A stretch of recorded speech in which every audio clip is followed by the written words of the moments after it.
Hello বন্ধুরা, গ্রামের রান্না পিয়ালির সঙ্গে সকলকে স্বাগত জানাচ্ছি। আজকে দুর্দান্ত ভেন্ডির মুখরোচক একটি রেসিপি তোমাদের সাথে শেয়ার করব। ভিডিওটা স্কিপ করবে না, প্রথম থেকে শেষ পর্যন্ত দেখার অনুরোধ রইল।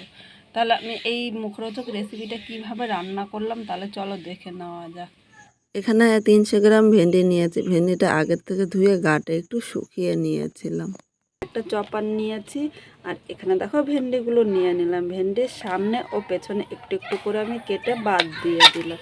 এবার ভেন্ডিটা এরকম ছোট সাইজ করে নেব, খুব বেশি বড় করব না। কিন্তু এই ভেন্ডিটা খুব বেশি বড় করলে কিন্তু ততটা ভালো লাগে না।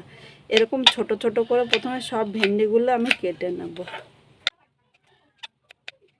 আমরা তো অনেকে অনেক রকমভাবে ভেন্ডি খেয়েছি, আজকে একটু অন্য রকমভাবে ভেন্ডিটা ভাজা করব। বন্ধুরা, একটা জিনিস বলতে তোমাদের সাথে ভুলে গিয়েছি, ভেন্ডিটা কিন্তু আমি আগের থেকে ধুয়ে রেখে দিয়েছিলাম। কারণ কাটার পর ভেন্ডি কিন্তু ধোয়া যায় না। কাটার পর ভেন্ডিটা যদি আমি জল দিয়ে ধুই তাহলে এর লোদ লোদ ভাবটা কিন্তু আরও বেশি হবে। তখন রান্না করলে সেই রান্নাটা কিন্তু খেতে ততটা ভালো লাগবে না। বন্ধুরা, এখানে সব ভেন্ডিগুলো কাটা হয়ে গিয়েছে। এবার ভেন্ডিগুলো আমি একটা থালার মধ্যে নিয়ে নিলাম। এখানে আমার আলুটাও কেটে নিয়েছি। চলে আসলাম মূল রান্না। এখানে আমি 2 চামচ সর্ষের তেল নিয়েছি। প্রথমে তেলটা একটু গরম করে নেব। তেলটা গরম হয়ে গিয়েছে। এখন এখানে 1/2 চামচ কালো জিরা সম্বাদ দিলাম। কালো জিরাটা কিন্তু খুব বেশি ভাজতে হবে না। এবার একটা মাঝারি সাইজের পেঁয়াজ কুচি নিয়েছি, পেঁয়াজটা নিয়ে নিলাম। এর সাথে আমি 4টে কাঁচা লঙ্কা কুচি নিয়েছি। তোমরা ঝাল যেরকম খাবে সেই হিসাবেই নেবে। সামান্য একটু লবণ দিলাম। এখন পেঁয়াজ ও লঙ্কাটা 1 থেকে 2 মিনিট হালকা লাল করে ভাজবো। খুব বেশি কিন্তু এখন পেঁয়াজটা আমি ভাজবো না। বন্ধুরা, পেঁয়াজটা 2 মিনিট ভেজে নিয়েছি, এর থেকে কিন্তু বেশি ভাজবো না।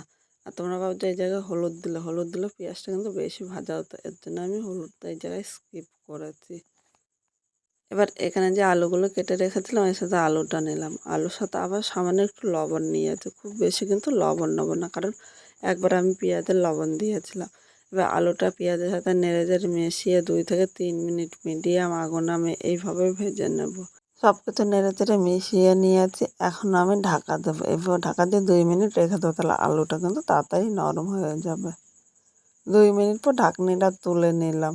এখন একটুখানি নেড়ে নেবো। দেখো, দেখেই কিন্তু বোঝা যাচ্ছে আলুটা কিন্তু অনেকটাই নরম হয়ে গিয়েছে। আর এইভাবে ঢেকে রান্না করলে অল্প সময়ে রান্না করতে পারবেন। এবার এখানে আমি যে ভেন্ডিগুলো কেটে রেখে দিলাম, ভেন্ডিগুলো এর মধ্যে আমি নিয়ে নিলাম। ভেন্ডিটা এর সাথে নেড়ে মিশিয়ে 1 থেকে 1.5 মিনিট এইভাবে নেড়ে রান্না করে নেবো, কারণ ভেন্ডির মধ্যে একটা লোদ লোদ ভাব থাকে। 1.5 মিনিট রান্না করে নিলে ভেন্ডি সেই লোদ ভাবটা কিন্তু আর থাকবে না। এখানে আমি ভেন্ডিটা 1.5 মিনিট রান্না করে নিয়েছি। দেখো, ভেন্ডির গায়ে সেই লোদ ভাবটা কিন্তু এখন আর নেই। এবার এর মধ্যে স্বাদ অনুযায়ী লবণ দিলাম। অল্প অল্প করে কিন্তু আমি 2-3 বার লবণ দিয়েছি, তাই অবশ্য লবণটা স্বাদ অনুযায়ী দেবেন। এর সাথে আমি হলুদ নিয়ে নিলাম। এখন হলুদ ও লবণটা এর সাথে নেড়ে মিশিয়ে নেব আর মিডিয়াম আগুনে 1 থেকে 2 মিনিট এভাবে রান্না করে নেব। দেখো, আমি কাঠের উনানে রান্না করতে, তাই খুব জোরে কিন্তু আগুন দেবো না, তাহলে নিচে দিয়ে ধরে যাবে। আর নিচে দিয়ে ধরে গেলে খেতে কিন্তু একদম ভালো লাগবে না।